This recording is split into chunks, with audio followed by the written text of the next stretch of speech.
வானாதிவானங்கள் கொள்ளாதவரே, வார்த்தையால் வர்ணிக்க கூடாதவரே, ஓயாமலும் புகழ் நான் பாடுவேன்.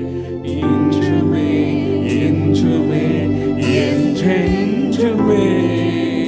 வானாதிவானங்கள் கொள்ளாதவரே, வார்த்தையால் வர்ணிக்க கூடாதவரே, ஓயாமலும் புகழ் நான் பாடுவேன். என்றுமே என்றுமே என்றென்றுமே.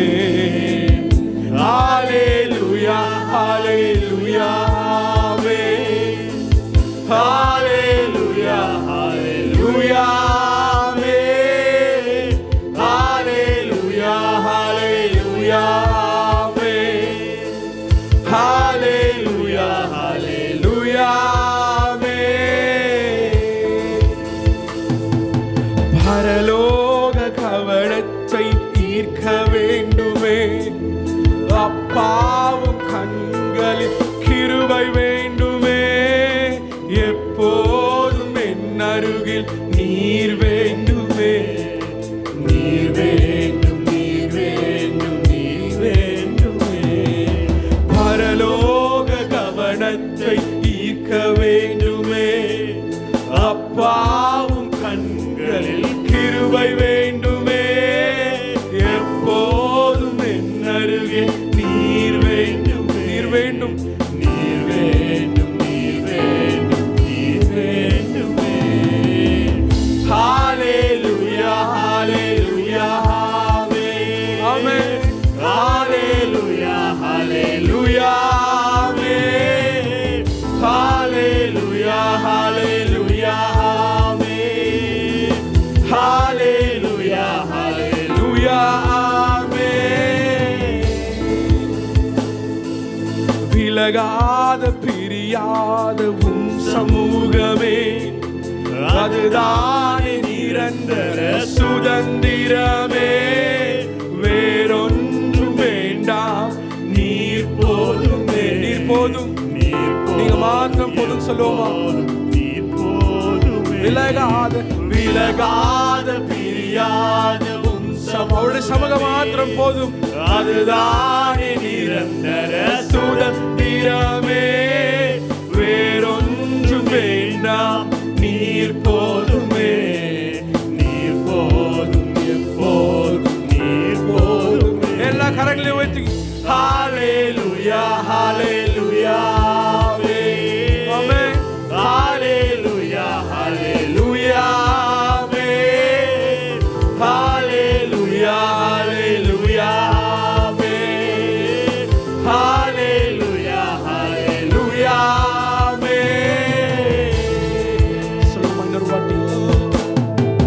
விலகாத பிரியாத உம் சமூகமே, அதுதானே நிரந்தர சுதந்திரம். வேறொன்றும் வேண்டாம் வேறொன்றும் வேண்டாம், நீர் போதும் என்று சொல்லுவோமா? நீர் போதும் எப்போதும் நீர் போதுமே. விலகாத பிரியாத உம் சமூகமே, அதுதானே அதுதானே நிரந்தர சுதந்திரம். நீங்க மாத்திரம் ஆராதிங்க தேவனை. வேறொன்றும் வேண்டாம், நீர் போதுமே. நீர் போதும் எப்போதும் நீர் போதுமே. ஹல்லேலூயா ஹல்லேலூயா. பரலோகம் மகிழ்கிறது. ஹல்லேலூயா ஹல்லேலூயா. கேள்விகளும் சேராபிகளும் சேர்ந்து அவரை ஆராதிப்போமா? ஓ ஹல்லேலூயா ஹல்லேலூயா ஹல்லேலூயா.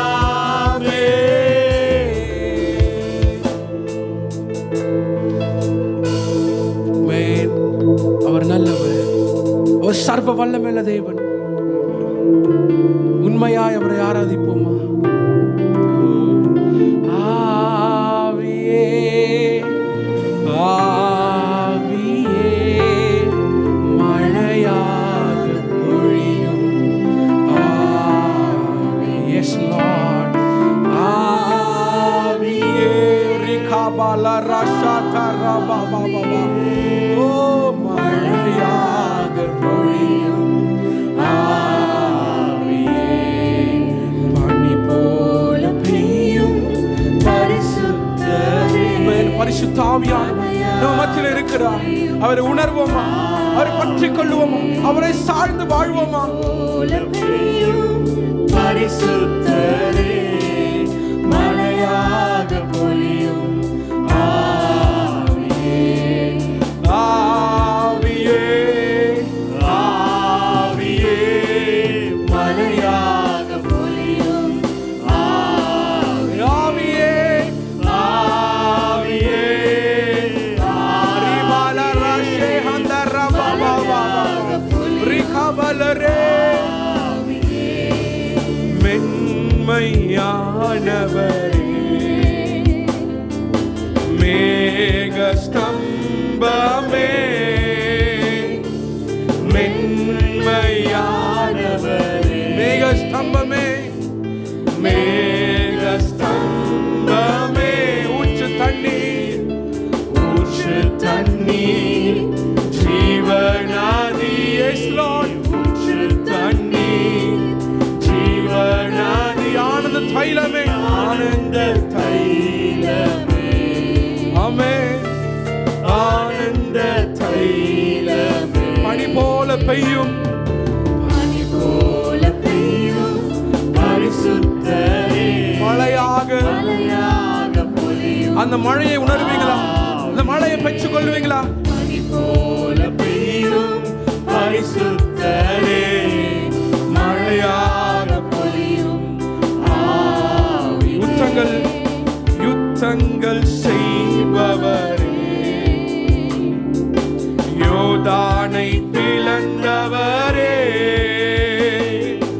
யுத்தங்கள் செய்பவரே, யோதானை பிளந்தவரே, யோதானை பிளந்தவர், பெருமழையாய் பெருமழையாய் பிரவேசித்த, பெருமழையாய் பிரவேசித்த உள்ளங்கை மேகமே.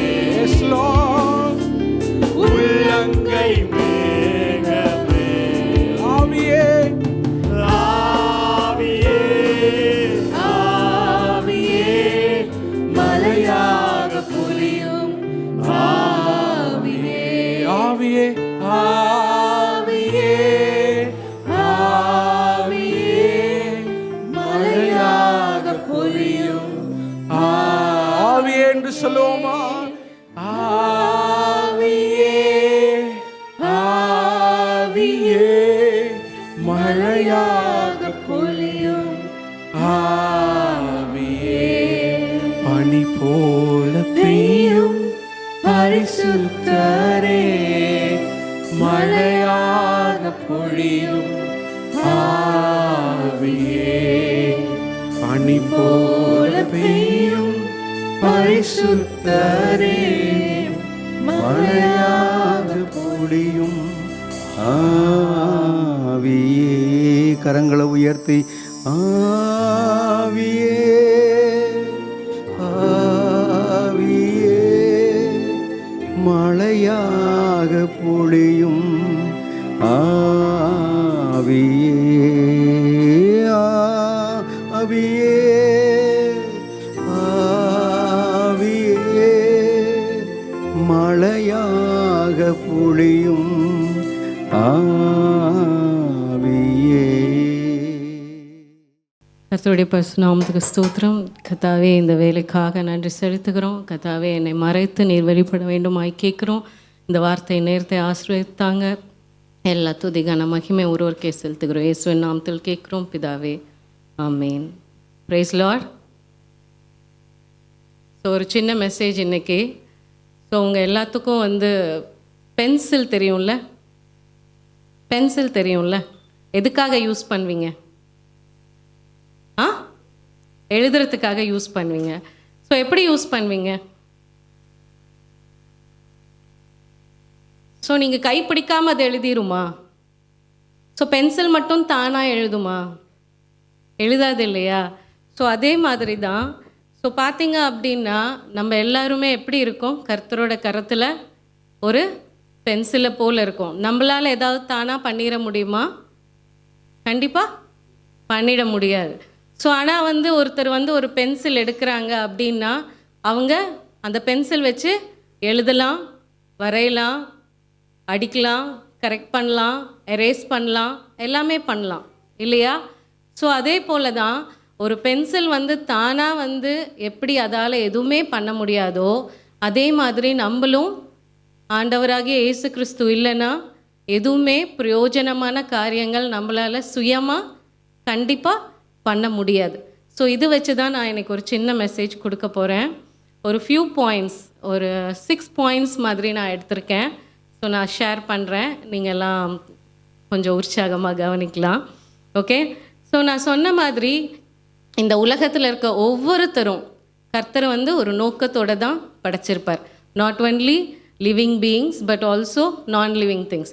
ஈவன் ஒரு பென்சில் நம்ம எடுத்துக்கிட்ட மாதிரியே நம்ம பென்சில் எல்லாமே வந்து ஒரு பர்பஸ் இருக்கும் இல்லையா? ஸோ பென்சில் எதுக்கு? எழுதுறதுக்கு. டார்ச் லைட் எதுக்கு? டார்க்கில் வெளிச்சம் காமிக்கிறது. பென் எதுக்கு? அதுவும் எழுதுறதுக்கு தான். ஸோ சின்ன வயசாக இருக்கும் போது என்ன பண்ணுவோம்? பென்சில் எழுதுவோம். 5th ஸ்டாண்டர்டுக்கு அப்புறம் என்ன பண்ணுவாங்க? பென் யூஸ் பண்ணுங்கள், let. So every thing has its own purpose. So அதே மாதிரி தான் ஸோ டு வி. நம்மளுக்கும் என்ன இருக்குது?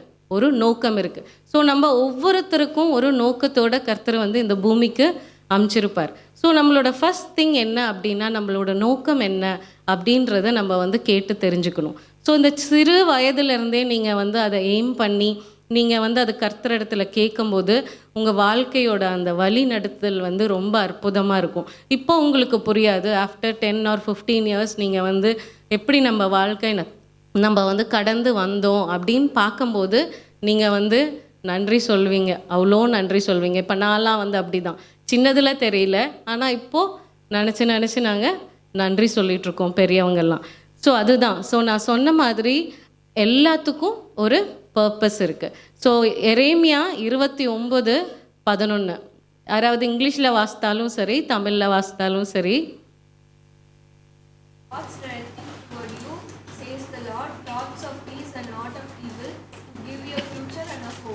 ஸோ நம்ம வந்து என்ன நோக்கம் அப்படின்னு நம்ம நினச்சிட்ருக்கலாம். இப்போ தமிழில் பாருங்கள் கொடுத்துருக்காங்க.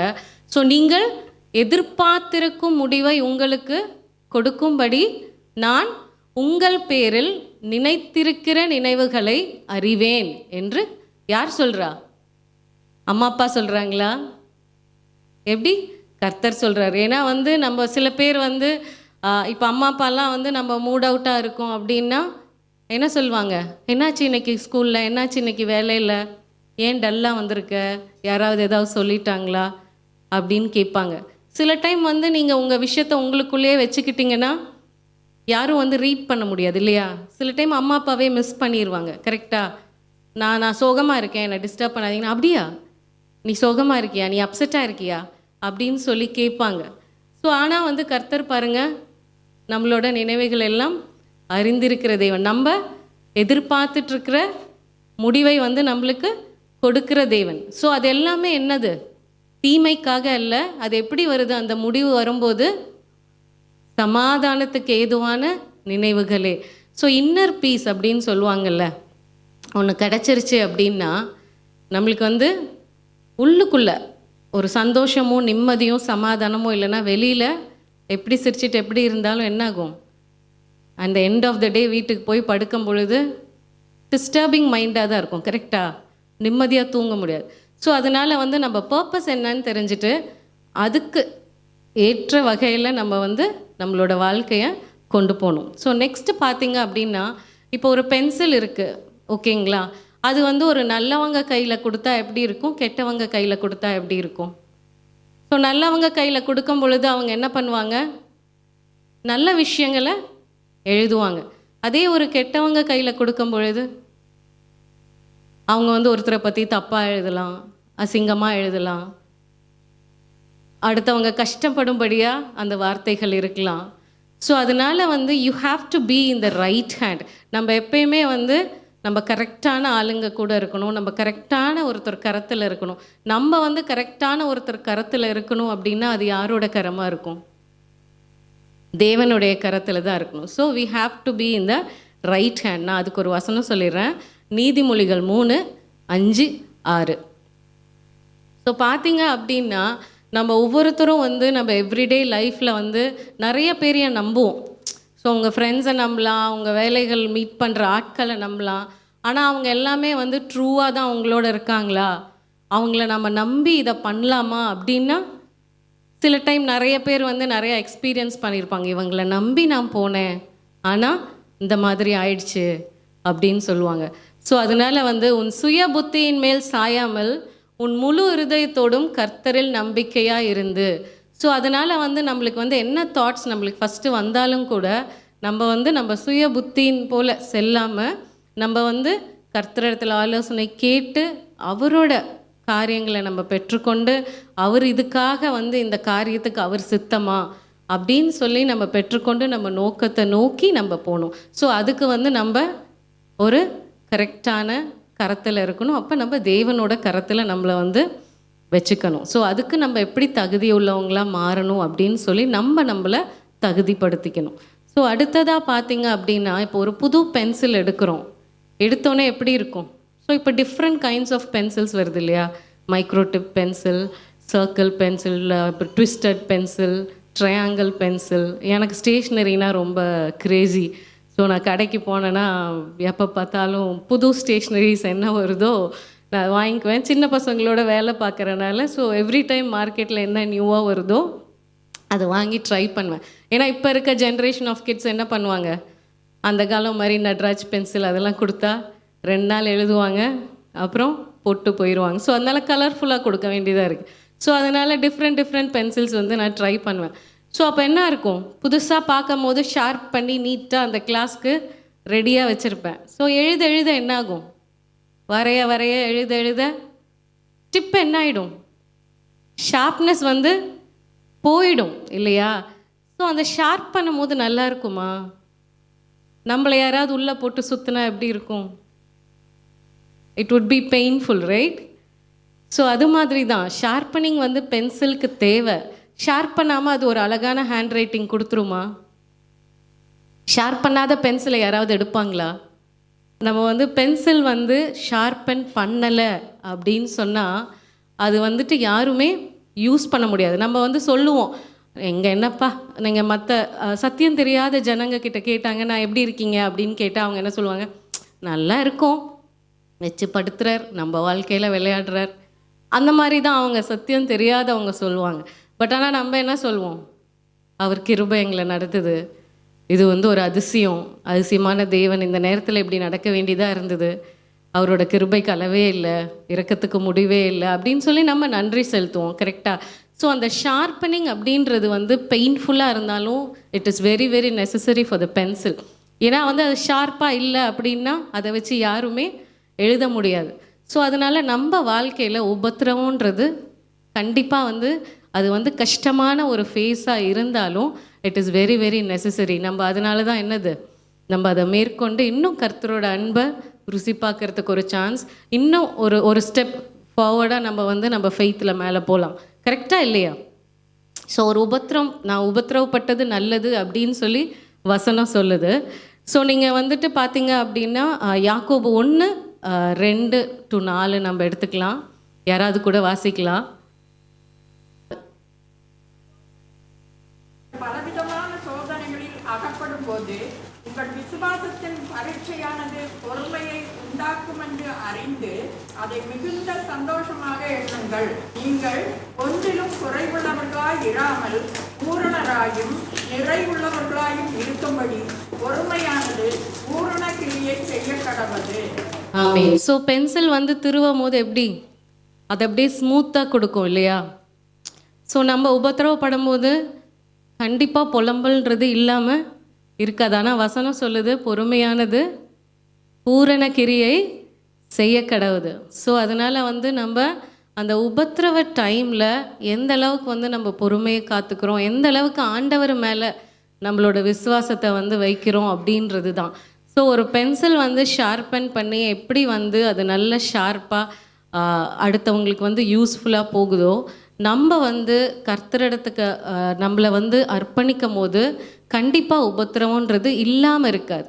ஸோ கிறிஸ்டியன் லைஃப்பில் வந்துட்டு ஓ அப்பா கர்த்தரை ஏற்றுட்டாங்களா, ஓகே இனிமேல் அவ்வளோதான், life is full of bed of roses, அந்த மாதிரி யாருமே சொல்லிட முடியாது. இட் வில் பி லைக் என்ன சொல்கிறது, உபத்திரவன்றது இல்லாமல் யாருக்குமே இருக்காது. கஷ்டப்படாமல் யாருமே முன்னுக்கு வந்துடவே முடியாது. எல்லாத்துக்கும் எல்லா லைஃப்லேயும் ஏதாவது ஒரு கஷ்டம் இருக்க தான் செய்யும். வீட்டுக்கு வீடு வாசப்படின்னு சொல்லுவாங்க. அதுபோல் அவங்கெல்லாம் பாரு எப்பொழுதும் சந்தோஷமாக சிரிச்சிட்ருக்காங்க, இவங்களுக்கெலாம் வந்து எந்த கஷ்டமும் இல்லை, நான் கரெக்டாக காணிக்க போடுறேன், நான் கரெக்டாக சர்ச்சுக்கு போகிறேன், நான் கரெக்டாக பைபிள் வாசிக்கிறேன், கரெக்டாக நான் ஃபாஸ்டிங் இருக்கிறேன், ஆனால் எனக்கு ஏன் இந்த உபத்திரவம்? அந்த மாதிரி நிறைய பேருக்கு நிறைய கேள்விகள் இருக்கலாம். ஸோ ஆனால் வந்து உபத்திரவப்படுவது நல்லது. ஏன்னா அது வந்து நம்மளுக்கு உபயோகமாக தான் இருக்கும். என்றைக்கும் அது வந்து தேவையில்லாத காரியமாக இருக்காது. கர்த்தர் வந்து ஒன்று அது அனுமதிக்கிறாரு அப்படின்னு சொன்னால் அதுக்கான ஒரு ரீசன் வந்து ரொம்ப வேல்யூபிளாக ரொம்ப வேலிடாக இருக்கும். ஸோ அவரை நம்பி நம்ம வந்து அதுக்கு ஒப்பு கொடுத்து அதுலேருந்து எப்படி ஓவர் கம் பண்ணும் அப்படின்றதுக்காக நம்ம ஜெபிச்சு நம்ம அதிலேருந்து ஓவர் கம் பண்ணும். ஸோ அடுத்ததாக பார்த்தீங்கன்னா ரொம்ப பியூட்டிஃபுல்லான திங், பென்சிலுக்கு பின்னாடி என்ன இருக்கும், எரேசர் இருக்கும். ஸோ அதனால் ஸ்டார்டிங் பென்சில் எழுதும் போது என்ன பண்ணுவோம், இந்த பசங்கள்லாம் லைட்டாக அப்படியே ஹெச் போடும் போது கொஞ்சம் லைன் பெருசாகிடுச்சுன்னா உடனே என்ன பண்ணுவாங்க, உடனே எரேஸ் பண்ணுவாங்க. ஸோ இந்த எரேஸ் பண்ணுறது வந்து அவங்களுக்கு ஒரு ஃபன் மாதிரி. நல்லா தான் எழுதிட்டுருப்பாங்க, கரெக்டாக தான் எழுதியிருப்பாங்க, ஆனாலும் என்ன பண்ணுவாங்க, எரேஸ் பண்ணுவாங்க. ஆண்டி தப்பாயிடுச்சு, மேம் தப்பாயிடுச்சு, இல்லை இல்லை இல்லை எனக்கு பர்ஃபெக்டாக இல்லை. ஸோ அதனால் பார்த்திங்க அப்படின்னா நம்மளோட வாழ்க்கையில் நம்ம தப்பு பண்ணாமல் இருக்கவே முடியாது. ஸோ பை என்ன சொல்கிறது, intentional or non intentionally we may do some mistakes. அதனால் வந்துட்டு நம்ம வந்து எரேசர் அப்படின்னா நம்மளுக்கு என்னவா இருக்கும், நம்ம வந்து பாவ மன்னிப்பு, நம்ம வந்து ரிப்பென்ட் பண்ணும்போது, நம்ம வந்து போய் கன்ஃபெஸ் பண்ணும்போது ஏசப்பா என்ன பண்ணுவார், மன்னிச்சிருவார். கரெக்டாக இல்லையா? God will give us a second chance. கரெக்டாக? ஸோ நம்ம வந்து ஒரு தப்பு பண்ணிட்டோம் அப்படின்னு நம்மளுக்கு வந்து உணர்த்துறாரு அப்படின்னா நம்ம என்ன பண்ணோம், இம்மீடியட்டாக அதுக்கு வந்து வாக்குவாதம் பண்ணி ஜஸ்டிஃபை பண்ணிகிட்டு இருக்கக்கூடாது. நம்ம இம்மீடியட்டாக என்ன பண்ணணும், சரண்டர் பண்ணிடணும். எரேசர் மாதிரி அழிக்கிற மாதிரி டமால்னு போய் கர்த்தாவே ஏசப்பா என்னை மன்னிச்சிருங்கன்னு காலில் விழுந்துடணும். ஸோ அப்போ என்ன ஆகும், கர்த்தர் வந்து மன்னிச்சு நம்மளை ஒரு புதிய மனுஷனாக மாற்றி நம்மளுக்கு வந்து இன்னொரு செகண்ட் சான்ஸ் கொடுப்பாரு. ஸோ அந்த செகண்ட் சான்ஸ் கொடுக்கும்போது நம்ம வாழ்க்கை எப்படி இருக்கும், ஏர்லியராக இருக்கிறத பார்க்கவும் இன்னும் அழகாக. ஏன்னா வந்து என்ன பண்ணுவோம், தப்புலேருந்து நம்ம என்ன கற்றுருப்போம், will always learn from mistakes இல்லையா? ஸோ ஒவ்வொரு தப்பு நடக்கும்போதும் நம்ம என்ன பண்ணுவோம், அதை திருத்திக்கணும்னு பார்ப்போம். ஸோ இன்றைக்கி வந்து நான் இப்படி பேசினது அவங்களுக்கு பிடிக்கலையா, அப்போ நாளைக்கு போயிட்டு அதே பேசுவீங்களா, அவங்கக்கிட்ட பேச மாட்டோம்ல, ஏன்னா அது அவங்களுக்கு இரிட்டேட் ஆகுது. அப்போ நம்ம என்ன பண்ணுவோம், அது அவங்களுக்கு பேசினா பிடிக்கல, ஸோ நம்ம அதை பற்றி அவாய்ட் பண்ணிக்கலாம் அப்படின்னு சொல்லிடுவோம்.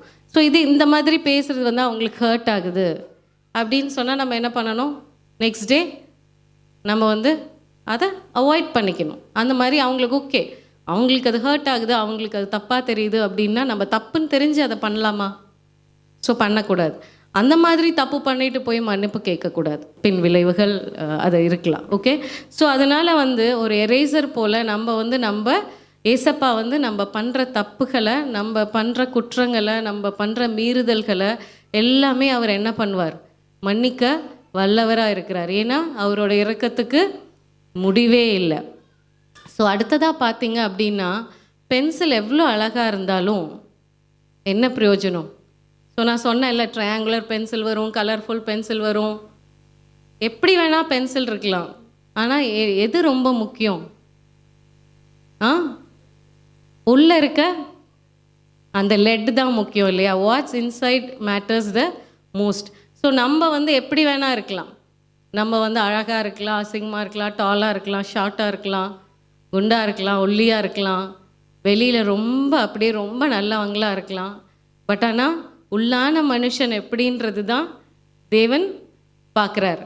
ஸோ ஸோ இந்த பென்சிலுக்கு எப்படி வெளியே வந்து அது எவ்வளோ அழகாக இருந்தாலும் பசங்க கிட்ட வந்து அப்படியே ஒரு ட்ரேலையோ இல்லை ஒரு பவுச்லேயோ போய் கலர்ஃபுல்லாக பென்சில் வச்சிங்கன்னா தேடுவாங்க. கேர்ள்ஸ்லாம் என்ன பண்ணுவாங்க, ரொம்ப கலர்ஃபுல்லாக எடுப்பாங்க, பிங்க்கு, ரெயின்போ கலர், கரெக்டா?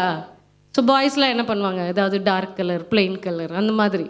இட் டிஃபர்ஸ் இல்லை, அவங்க ஒப்பீனியன், அவங்களோட டிசைர்ஸ், ஆசை எல்லாமே வேறு மாதிரி இருக்கும். ஸோ அது மாதிரி நம்மளோட உள்ளான மனுஷனை நம்மளை காத்துக்கொள்கிறது தான் நம்மளுக்கு வந்து ரொம்ப முக்கியம்.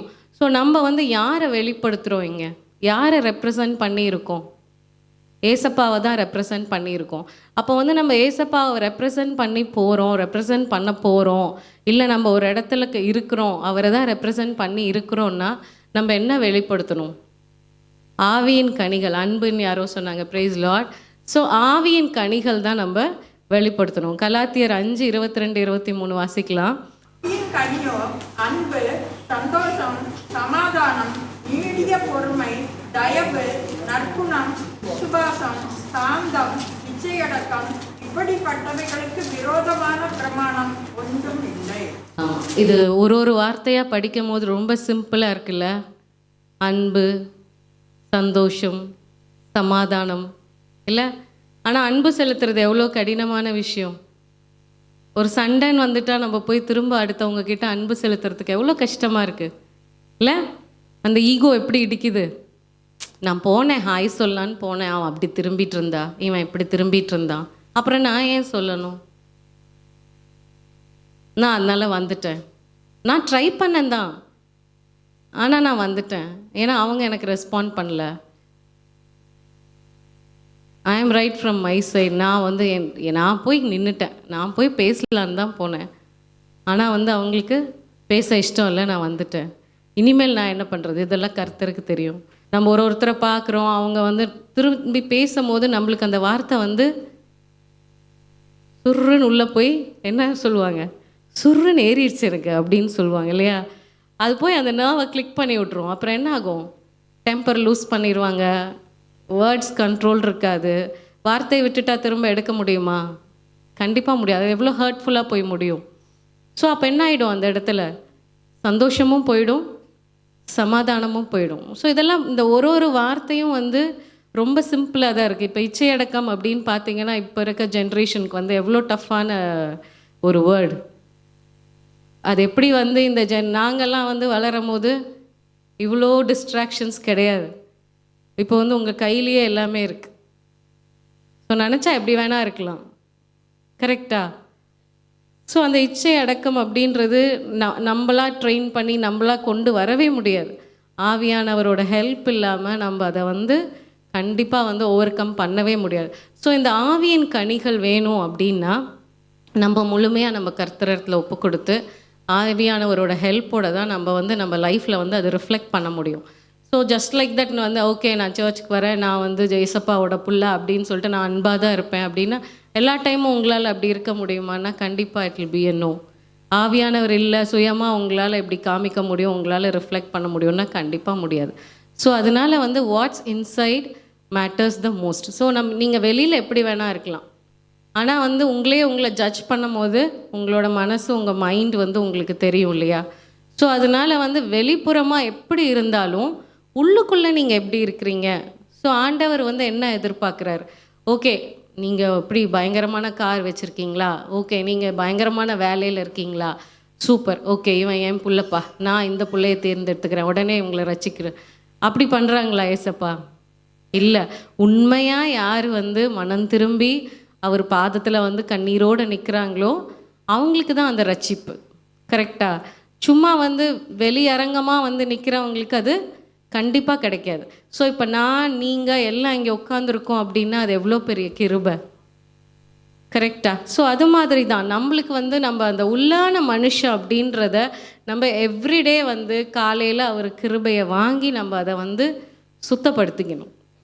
ஸோ இன்றைக்கி ஒரு தப்பு நடந்துருச்சு, ஓகே நான் இன்றைக்கி தெரியாமல் இப்படி பேசிட்டேன், நான் வார்த்தையை விட்டேன், டெம்பர் லூஸ் பண்ணிட்டேன், என் ஃப்ரெண்டை எப்படி திட்டிட்டேன், ஃபேமிலியில் யாரையோ திட்டிட்டேன், அவங்க அந்த மாதிரி பண்ணுறாங்க, இவங்க இந்த மாதிரி பண்ணுறாங்க.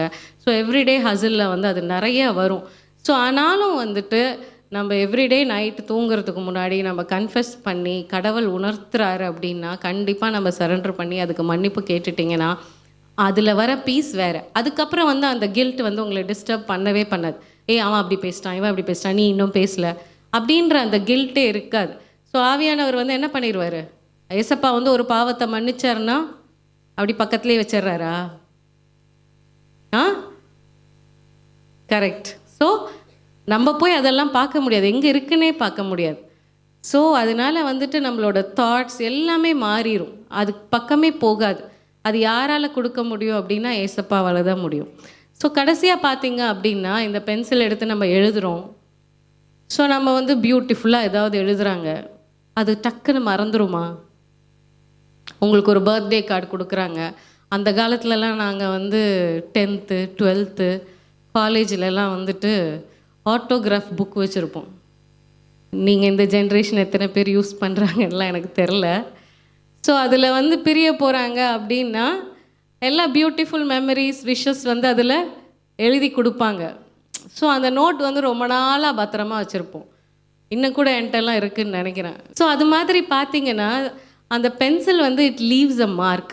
நம்ம வந்து என்ன எழுதுகிறோமோ அவங்களுக்கு வந்து அது மனசில் போய் என்ன ஆகிடுது, அப்படியே பதிஞ்சிருது. ஸோ வந்து அதுக்கப்புறம் வந்து அவங்க எப்போ ரொம்ப நாள் கழித்து ரொம்ப வருஷம் கழித்து அந்த இன்னொருத்தரை பார்த்தா கூட அவங்க எழுதுனது ஞாபகத்தில் இருக்கும். ஸோ நம்ம என்ன பண்ணணும், நம்ம யாரை ரிஃப்ளெக்ட் பண்ணியிருக்கோம்? ஏசப்பாவை தான் நம்ம வந்து ரிஃப்ளெக்ட் பண்ணுறோம், அவரை ரெப்ரசன்ட் பண்ணியிருக்கோம், அவரோட கேரக்டரை வந்து நம்ம ரிஃப்ளெக்ட் பண்ணணும். ஸோ அப்படி இருக்கும் போது நம்ம வந்து ஒரு வாழ்க்கை இந்த உலகத்தில் வாழ்கிறோம் அப்படின்னா ஜஸ்ட் லைக் தட் வாழ்ந்துட்டு போயிடலாமா? நோ. நம்மளும் என்ன பண்ணோம், we should leave a mark. நம்மளும் என்ன பண்ணோம், அடுத்தவங்க வாழ்க்கைக்கு பிரயோஜனமாக இருக்கிற மாதிரி கர்த்தருடைய நாமம் மகிமைப்படும்படி நம்மளுடைய வாழ்க்கையை நம்ம அமைச்சிக்கணும். ஸோ என்ன சொல்லுவாங்க, ஃபஸ்ட்டு வந்து நம்மளோட சர்க்கிள், ஃபஸ்ட்டு நம்மளோட ஸ்மால் சர்க்கிள், நம்ம வீடு. ஸோ நம்ம வீட்டில் நம்மளை ரெஸ்பெக்ட் பண்ணணும், நம்ம ஒரு சாட்சியின் ஜீவியத்தை வாழ்ந்து காமிக்கணும். அப்போ தான் என்ன பண்ணுவாங்க, ஆட்டோமேட்டிக்காக எல்லோரும் நம்மளை சுற்றி இருக்கிறவங்க நம்மளை பிலீவ் பண்ணுவாங்க, நம்ம ஃபாலோ பண்ணுறத அவங்களும் நம்புவாங்க, ட்ரஸ்ட் இருக்கும். அப்போ தான் இல்லையா, நம்ம சொல்கிறது ஒன்று செய்கிறது ஒன்றா இருந்தால் இவங்க அப்படி தான் சொல்லுவாங்க ஆனால் அவங்களே வேறு பண்ணிகிட்ருப்பாங்க, அந்த ட்ரஸ்ட் வராது, 100% ட்ரஸ்ட் வராது இல்லை. ஸோ அப்போ அந்த ப்ராசஸே பிரேக் ஆகிடும். நம்ம ஒரு நினச்சி கொண்டு போகிறோம் அப்படின்னா அந்த ப்ராசஸே பிரேக் ஆகிடும், அப்புறம் அந்த நோக்கமே அங்கே நிறைவேறாமல் போயிடும். ஸோ அதனால் வந்துட்டு நம்ம வந்து ஒரு மார்க் லீவ் பண்ணணும் அப்படின்னா நம்ம ஃபஸ்ட்டு நம்மளோட ஸ்மால் சர்க்கிள், ஃபஸ்ட்டு ஃபேமிலி, அப்புறம் ஃப்ரெண்ட்ஸ், அப்புறம் ஒர்க் பிளேஸ், அப்புறம் சர்ச்சு, அப்புறம் நம்ம இருக்கிற ஊர், ஸ்ட்ரீட்டு, ஊர், அப்புறம் இந்த நாட்டுக்கே நம்ம எப்படி இருக்கணும், ஒரு சாட்சியின் ஜீவியமாக இருக்கணும். அப்படின்னா என்ன பண்ணணும், we should follow the rule. பைபிளில் வந்து என்னெல்லாம் வந்து கமாண்ட்மெண்ட்ஸ் இருக்கோ அதன்படி நடக்கணும். கரெக்டாக? அப்போ தானே நம்ம உண்மையாக இருக்க முடியும், இல்லைன்னா அது தப்பு தானே. இப்போ சிக்னல்லேருந்து போகிறோம் அப்படின்னா சின்னதுலலாம் வந்துட்டு காலேஜ் டைம்லலாம் அப்படியே சிரிச்சிட்டு அது ஒரு ஃபன். சிக்னலை தாண்டி போயிட்டா ஐயோ சிக்னலை தாண்டி வந்துட்டோம், போலீஸ் பார்த்துட்டே இருக்காங்க அப்படின்னு அதை பற்றி சிரிச்சிட்டு இருப்போம். அது தப்பாகவே தெரியாது, அது ஒரு பெரிய தப்பாகவே தெரியாது. பட் ஆனால் அக்கார்டிங் டு த லா அது வந்து ஒரு தப்பு தான் இல்லையா. சிக்னலை மீறி போலீஸை மீறி போனால் அது ஒரு தப்பு தான். நம்ம ஊரில் அதை பெருசாக கண்டுக்கிறது இல்லை. இதே வந்து அப்ராட் கண்ட்ரீஸ்னால் வீட்டுக்கு ஃபைன் வந்துடும். ஸோ அதனால் வந்து இந்த மாதிரி நம்மளுக்கு தெரியாத நிறைய தப்புகள், நான்லாம் வந்து ப்ரே பண்ணும் போது அப்படி தான் வந்து நான் ப்ரே பண்ணுவேன். கடவுளே எனக்கு அறியாமல் நான் என்ன தப்பு பண்ணியிருக்கேன்னு எனக்கே தெரியாது, எல்லாத்துக்கும் சேர்த்து தான் நான் மன்னிப்பு கேட்பேன் கேட்கும்போது. அதே மாதிரி நம்மளுக்கு தெரியாமல் நிறையா ஏசப்பா வந்து நம்மளுக்கு வந்து உதவி பண்ணியிருப்பார், அது வந்து நம்மளுக்கு தெரியாது. நம்ம கேட்ட காரியங்கள் வேறு, நம்ம கேட்காம எவ்வளோ நன்மை செஞ்சுருப்பார், அது வந்து நம்மளுக்கு நம்ம வந்து ரியலைஸ் பண்ணுறதே இல்லை, அது நம்மளுக்கு ரெகக்னைஸே ஆகாது. ரொம்ப நாளுக்கு அப்புறம், ரொம்ப மாதத்துக்கு அப்புறம் யோசித்து பார்க்கும் பொழுது ஓ கண்டிப்பாக கர்த்தர் தான் அதை செஞ்சுருப்பார், இல்லைன்னா அந்த மாதிரி நடந்திருக்காது அப்படின்னு சொல்லி நம்ம நன்றி செலுத்தினது உண்டு இல்லையா. ஸோ அது மாதிரி நான் சொன்னது போல் இந்த உலகத்தில் இருக்கோம் அப்படின்னா நம்ம இந்த உலகத்தில் வாழும் பொழுது we have to leave a mark. நம்ம வந்து யார் நாம மகிமைப்படும்படியாக இருக்கணும், ஏசப்பாவோட நாமம் மகிமைப்படும்படியாக தான் நம்ம ஜீவிக்கணும். நம்ம வாழ்க்கையை அது போல் அமைச்சிக்கணும். ஸோ வந்து இதுதான் இந்த பாயிண்ட்ஸு. ஸோ நான் சொன்னது போல் எல்லாத்துக்கும் ஒரு நோக்கம் உண்டு. Everything has a purpose, so do we அப்படின்ற மாதிரி நம்மளோட நோக்கம் என்ன அப்படின்றத வந்து நம்ம தெரிஞ்சுட்டு, ஸோ நம்ம வந்து அவரோட கரத்தில் இருக்கணும். அவரோட கரத்தில் இல்லை அப்படின்னா வேறு யாரோ எடுத்து பென்சில் எடுத்து எழுதுகிற மாதிரி நம்ம வந்து அவங்கள வந்து நம்மளை கண்ட்ரோல் பண்ணிட்டு போயிட்டே இருப்பாங்க, நம்மளுக்கு தெரியாது. ஸோ ஒரு பர்டிகுலர் டைம்க்கு அப்புறம் பார்த்தா நம்ம எங்கேயோ ஆழத்தில் கிடப்போம். திரும்ப கர்த்தரை வந்து மீட் எடுக்கணுன்றது வந்து அவருக்கு லேசான காரியமாக இருக்கலாம். ஆனால் நம்ம வந்து திரும்ப அதுக்கு முயற்சி செய்யணும்ல. அந்த கில்ட் வந்து நம்மளுக்கு அந்த சாத்தான் வந்து விட்டு போக விடவே மாட்டான். ஸோ அதனால் வந்து நம்ம பர்பஸ் என்னன்னு தெரிஞ்சுட்டு அவரோட கரத்தில் இருக்கணும். அவரோட கரத்தில் இருக்கும் பொழுது ஷார்ப்பனிங்னு நான் சொன்னது போல் அது ரொம்ப முக்கியம். என்ன உபத்திரவம் வந்தாலும் இந்த உபத்திரவத்துக்கு நன்றி செலுத்தி அவரிடத்துலேருந்து ஆலோசனை கேட்டு அந்த சிச்சுவேஷனில் அந்த ட்ரபிளை எப்படி ஓவர் கம் பண்ணும் அப்படின்னு சொல்லி நம்ம ஜெபிச்சு அதுலேருந்து ஓவர் கம் பண்ணிக்கலாம். ஸோ நம்ம வந்து அந்த பாவ மன்னிப்பு அப்படின்னு கேட்கும் பொழுது கம்ப்ளீட்டாக 100%. இப்போ வந்து உங்கள் ஃப்ரெண்டுகிட்ட போய் சாரி கேட்குறீங்க, 100% மன்னிச்சிருவாங்களா? உடனே சொல்லுவாங்க இட்ஸ் ஓகேப்பா, பரவாயில்ல, ஓகே, பாஸ்ட் இஸ் பாஸ்ட், விட்டுறலாம் அப்படின்வாங்க. இதே ஒரு 2 வருஷம் கழிச்சு ஏதோ ஒரு சண்டை வந்தா, எனக்கு அன்னைக்கே தெரியும் நீ அப்படி தானே பண்ண. அப்போ அந்த சாரி சொன்னதை என்ன பண்ணிடுவாங்க? ஞாபகமே இருக்காது அவங்களுக்கு. நான் அப்போ சாரி சொன்னனே, ரொம்ப அப்படியே ரொம்ப நல்லவங்களாக அக்செப்ட் பண்ணாங்களே, அதை மறந்துட்டாங்கன்னு நினச்சேன். ஒரு 2-3 இயர்ஸ் கழித்து இப்போ வந்து சொல்கிறாங்க அப்படின்னு. இப்போ ரீசெண்டாக பார்த்தீங்க அப்படின்னா, நான் என் ஃப்ரெண்டோட பொண்ணோட ஃப்ரெண்ட் ஒரு பர்த்டே ஃபங்க்ஷனுக்காக போயிருந்தேன். அங்கே வந்து ஒரு அங்கிள் இருந்தார். அவர் வந்து சொல்கிறார், சும்மா ஜென்ரலாக எல்லாம் பேசிகிட்டு இருந்தோம். அப்போ அவர் சொல்கிறார், இப்போல்லாம் பீப்புளே ரொம்ப டிஃப்ரெண்ட்டாக இருக்காங்க. பார்த்திங்கன்னா அவங்களுக்கு ஒரு காரியம் ஃப்ரைடே நடக்கணும் அப்படின்னா மண்டே ஃபோன் பண்ணுவாங்க. மண்டே ஃபோன் பண்ணிவிட்டு டியூஸ்டே பேசுவாங்க, வென்ஸ்டே பேசுவாங்க, தேர்ஸ்டே பேசுவாங்க. ஃப்ரைடே காரியம் முடிஞ்சிருச்சுன்னா சாட்டர்டே ஃபோன் பண்ணாலும் எடுக்க மாட்டாங்க, அடுத்த மண்டே பண்ணாலும் எடுக்க மாட்டாங்க, எப்போ பண்ணாலும் எடுக்க மாட்டாங்க. ஸோ எல்லாருமே ஒரு மாதிரி செல்ஃபிஷாக மாறிட்டு வராங்க அப்படின்னு சொல்லிட்டு இருந்தார். ஆனால் அது ரொம்ப சும்மா கேஷுவல் டாக்காக பேசிகிட்டு இருந்தோம். ஆனால் நாங்கள் காரில் வரும்போது நானும் ஜானும் பேசிட்டே வந்துட்டு இருந்தோம். அவர் எவ்வளோ அடிபட்டிருந்தா அவ்வளோ கரெக்டாக அது சொல்லியிருப்பார். அப்போ அவர் வாழ்க்கையில் அந்த மாதிரி எவ்வளோ சிச்சுவேஷன்ஸ் எக்ஸ்பீரியன்ஸ் பண்ணியிருப்பார் அப்படின்னு சொல்லி. அது மாதிரி தான் மற்றவங்க வந்து மன்னிக்கிறேன், okay it's okay, past is past, அதை விட்டுறலாம், அதை பற்றி பேச வேண்டாம், ஓகே அதெல்லாம் விட்டுரு அப்படின்னு சொல்லுவாங்க. ஆனால் அது அவங்க மைண்ட்லேருந்து போகிறதில்ல. பட் ஆனால் ஏசப்பா மன்னிக்கும் போது எப்படி மன்னிக்கிறார்? திரும்ப வந்து சொல்லி காமிக்கிறார். அவர் வந்து ஒரு மனுஷன் அல்ல இல்லையா? அவர் நேற்றும் இன்றும் என்றும் மாறாதவராக இருக்கிறார். அவர் மன்னிச்சிட்டார் அப்படின்னா அவர் மன்னிச்சிட்டார். ஸோ உங்களுக்கு அந்த பாவம் இனிமேல் உங்களை வந்து அணுகாது, ஓகேங்களா? ஸோ அதே மாதிரி நம்மளுக்கு உள்ளான மனுஷனை நம்ம காத்துக்கொள்ளணும். ஆவியின் கனிகளை நம்ம வந்து ரிஃப்ளெக்ட் பண்ணியே ஆகணும். இல்லைன்னா நம்ம ஏசப்பாவோட பிள்ளைன்னு சொல்லிக்கிறதுக்கு எந்த ஒரு ரைட்ஸும் இல்லை, அது தகுதியே இல்லை. அது சொன்னால் அது வந்து அகெயின் அது வந்து ஒரு பாவத்துக்குள்ளே தான் நம்மளை போய் தள்ளும். நான் வந்து ஏசப்பா புள்ள அப்படின்னு சொல்லிட்டு ஏ வா இங்கே வா, நீ அங்கே போய் ஏறு, கிளம்பு, அந்த மாதிரிலாம் வந்து ரொம்ப எப்படி சொல்கிறது, ஹம்பிளாக இல்லாமல் ஒரு மாதிரி அராஜகம் பண்ணுற மாதிரி பயங்கரமாலாம் பேசிட்டு அந்த மாதிரி இருந்தால் கண்டிப்பாக அது வந்து அன்பையோ அவரோட ஒரு ஆவியின் கனியை கூட அங்கே வந்து நம்ம ரெப்ரசன்ட் பண்ணவே முடியாது. ஸோ நம்ம இந்த வாழ்க்கை வாழும் பொழுது நம்ம அவர் நாமம் மகிமைப்படும்படியாக வாழணும். உங்கள் எல்லாத்துக்கும் மதர் தெரசா தெரியும் இல்லையா? மெக்கடோனியான்னு நினைக்கிறேன். அங்கேருந்து கல்கட்டா வந்து அவங்க ஒரு ஸ்கூலில் தான் டீச்சராக இருந்தாங்க ஃபஸ்ட்டு. ஸோ அப்போ வந்து ஒரு டைம் கல்கட்டாவில் போகும்போது ஒரு ஆள் அப்படியே ஒரு டிச்சில் இருந்தாராம், ட்ரைனேஜில் இருந்தாராம். அவர் அப்படியே பாதி வந்து பூச்சிலாம் சாப்பிட்டுட்டு இருந்துதான். எல்லாம் போக வர ஆளுங்க வந்து அவரை பார்த்துட்டு தான் எல்லாம் கடந்து போயிட்டே இருக்காங்க. ஆனால் இவங்க என்ன பண்ணாங்களாம், போய் அவரை தூக்கி கொண்டு வந்து அவரை க்ளீன் பண்ணி அவர் கடைசி காலம் அவரே லாஸ்ட் டேஸில் தான் இருக்கார். ஏன்னா பாதி பூச்சி சாப்பிட்ருச்சு, எப்படி எந்த நிலைமையில் இருந்திருப்பார். அவர் கடைசி போகும் வரைக்கும் அவர் வந்து அவரோட சோல் வந்து ஒரு பீஸில் போகணும் அப்படின்னு சொல்லி அவங்கள அப்படி பார்த்துக்கிட்டாங்களாம். அப்போ தான் வந்து அவங்க வந்து யோசித்தாங்களாம், நான் வந்து கான்வென்ட்டில் நான் வந்து டீச்சராக இருக்கிறத விட எனக்கு இதுதான் கால் நினைக்கிறேன் அப்படின்னு சொல்லிட்டு தான் அவங்க இந்த சர்வீஸ்க்காக அவங்க அதுக்கப்புறம் இந்த மாதிரி ஒருத்தருக்காக போய் ஹெல்ப் பண்ண ஆரம்பிச்சிட்டாங்க. ஸோ அவங்களுக்கு வந்து நோபல் ப்ரைஸே கிடச்சிருக்குங்க, எல்லாத்துக்குமே தெரியும்.